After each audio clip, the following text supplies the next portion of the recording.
नमस्कार विद्यार्थ्यांनो, आज आपण डिटर्मिनंटची व्हॅल्यू काढायचं बघणार आहे. इथे त्याला डी असं डिनोट करतात.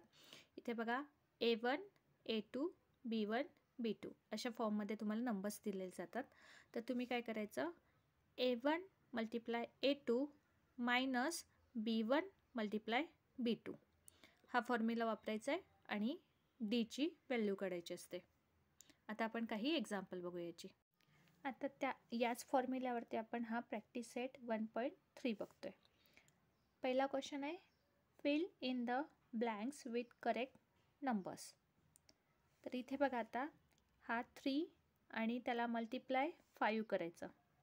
बघा 3 मल्टिप्लाय 5 मायनस 2 मल्टिप्लाय 4.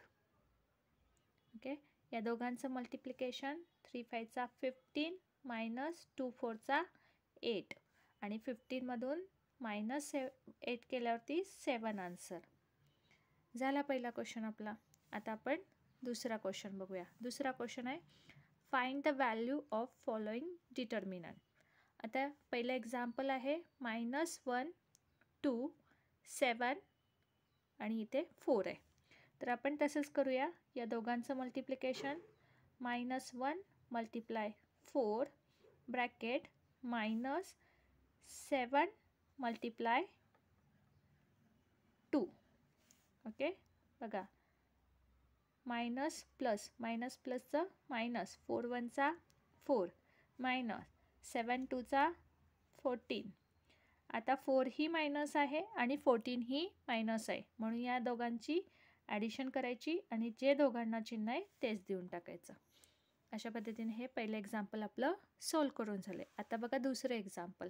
दुसरं एक्झाम्पल आहे 5 - 7 3 0. आता आपण इथेही तसंच करूया. Is equal to 5 multiply 0 minus 3 multiply minus 7. आता 5नी 0ला मल्टिप्लाय केलं 0. हा मायनस मायनस मायनस प्लस आणि 7 3 21. आता 0 + 21 म्हणजे फायनल आन्सर 21च आहे आपला.